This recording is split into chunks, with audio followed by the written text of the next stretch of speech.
combating inner-city gun violence in a way that is reasonable and responsible and does not impede on the rights of our law-abiding citizens. We will show law enforcement we have their backs. We will support long-serving law.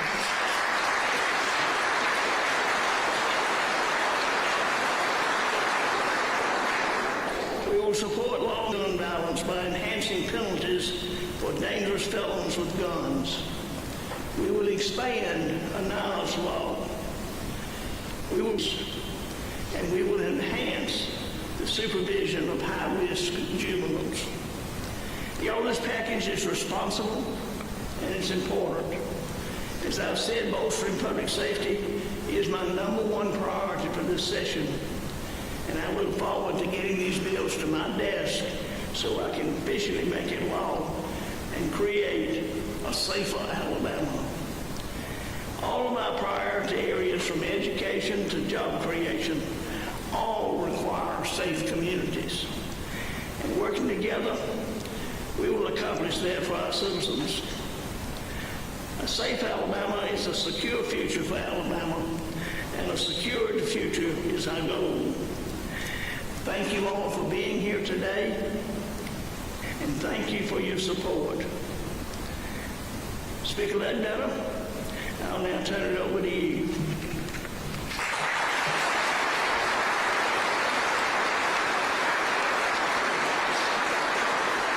Thank you, Governor. These are the men and women that protect us every day. And I think it's time that the people of Alabama know that the state of Alabama and its leadership backs the blue. Today's a testament to the power of partnership. From my office starting point, the package was a group of House members coming to me because of what's been happening in their communities. It's a bipartisan group. It wasn't Republican or it wasn't Democrat. It's an issue that matters, that works for all of us and protects the people of Alabama. It comes down to the fact that our most important cities are struggling. People are losing their lives and communities are being torn apart. That's where the ideal for a safe Alabama comes from. What it's grown into is going to save lives and show that the state's law enforcement offers and Alabama has it. We have your backs. We're going to support the spouses and the children, the registered Treadway's law enforcement dependent scholarships, because we know that behind every badge there's a family who depends on the man and women that wears the blue. And we're sending a clear message to the violent crimes and lawlessness that has taken place across our state by making the metro area crime suppression unit a statewide full-time unit that will go into communities that struggle with crime and cut off at the source. Hal, thank you for your leadership, and what your team has been doing here in Montgomery has been remarkable. Sheriff Cunningham, thank you for your leadership. None of this would be possible without those who contribute their expenses and their times in the crisis of the package. Governor Ivey, her team, Sheriff Cunningham, Sheriff Hoffsmax, Hal Taylor, House members, our countless private and public partnerships. Let us give all a round of applause to these people today for what they've done for our state already.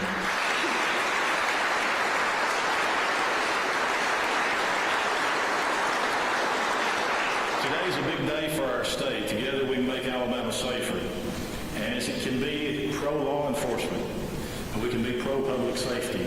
And today we'll start that journey. Thank you very much for what you guys do.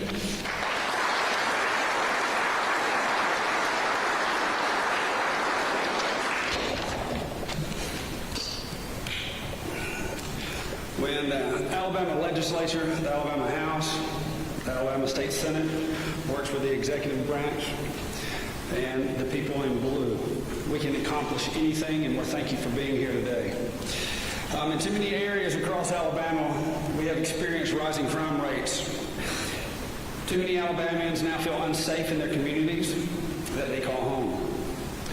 Too many criminals feel empowered, and they thumb their noses up at the laws that keep us all safe and bind us together as Alabamians. Too many law enforcement officers feel that they lack support from elected officials and who are supposed to have their backs.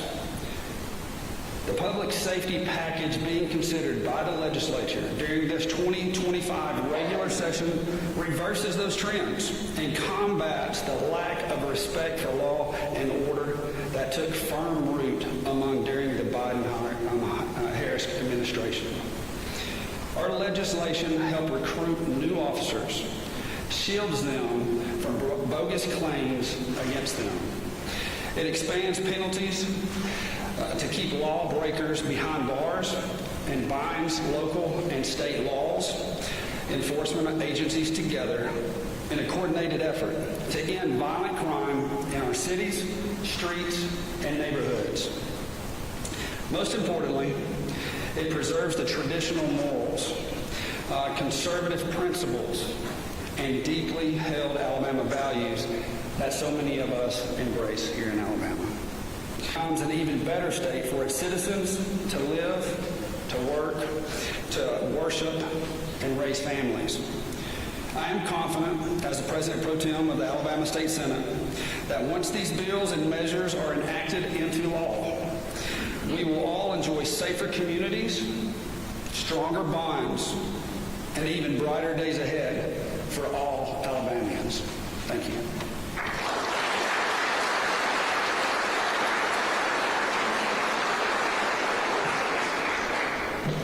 Good morning. I'm Tommy Battle, Mayor of the City of Huntsville, and along with my friend Walt here, we're here to represent the Big Ten mayors and the mayors from across the area. It is good to be here today. As we see Mayor Simpson here, Mayor Woodfin was here. We've seen a number of our mayors here, and that's because of a very important issue that's hitting us today. Public safety is the main reason our cities were formed in the early 1800s and the late 1700s. Without it, our society crumbles. It's important for public safety officers to know they have our support and that we can give them the tools to effectively do their job. It's also important to assure the public that the state and county and city leaders value the safety we're working for every day in our communities, and something that they should become ready to expect day by day. The Safe Alabama Package is a comprehensive action that broadens our efforts to keep citizens safe, knowing that safety is a first priority for every city. I want to thank Governor Ivey, Speaker Ledbetter, Senator Gudger, and Senator Singleton and their hard work and dedication in identifying the need for this package and for taking the steps to make sure that this package becomes a reality. Alabama will be a safer and better place because of this, and it will be a safer and better place for all of us to live, for all of us to work, for all of us to thrive. Thank you.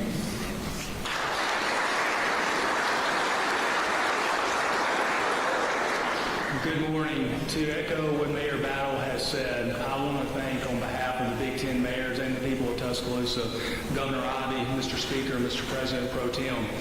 Congratulations to all of you, because what you've done today is put together the political might across socioeconomic, political, and all lines in Alabama.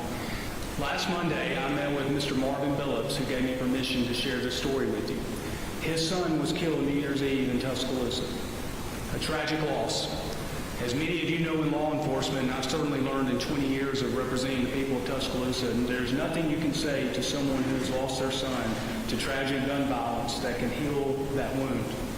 I told him that the governor and the legislature were putting together a package of bills that were going to make Alabama safer. And Governor, when I asked him for permission to share this story with you, he said, please tell the governor thank you for doing that. And so, Governor, on behalf of Mr. Billups, on behalf of mayors across Alabama, that public safety is our number one priority. And certainly, on behalf of all the law enforcement officers who every day put their lives on the line, thank you for coming together. Thank you for being willing to stand up for people like Mr. Billups and all Alabamians who deserve, at the very core, a safe home, a safe neighborhood, a safe street. God bless each of you, and God may continue to bless all of you, especially those in law enforcement. Thank you.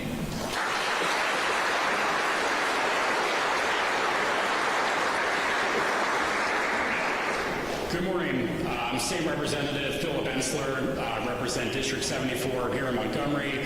I'm here just to speak very briefly in support of the Glock switch bill. To echo what Mayor Maddox said, this really stemmed from hearing from residents, hearing from families in Montgomery and throughout the state Another personal story, a mother named Vanessa Pierce came up to me after a neighborhood meeting here in Montgomery, and she said, Representative Ensler, I know that you can't bring my son Trayvon back, but you can save other lives moving forward. He was killed by a gun with a Glock switch, so this is very personal to her. That's why I've been fighting the last few years for this bill, and I'm grateful, though, for the bipartisan support for it, for the law enforcement support. It has really been a team effort. I've said it over and over again. It's not a Democrat or Republican issue. It is a human issue. So together with the Glock switch bill, we can save lives. We can give our law enforcement another tool here in Alabama to help keep us safe. So thank you all, and appreciate it.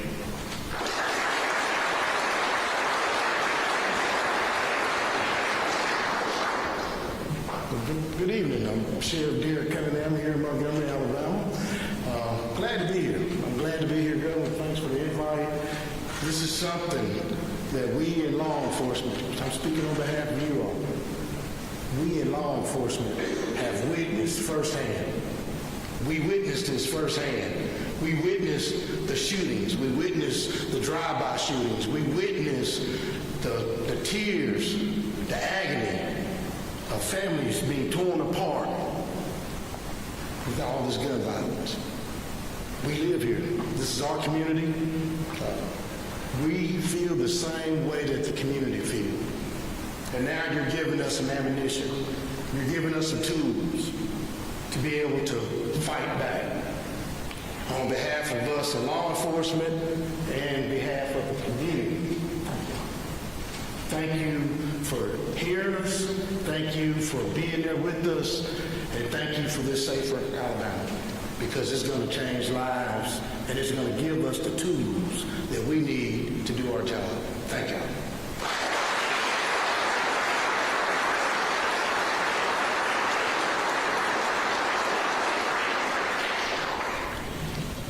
Thank you again for everyone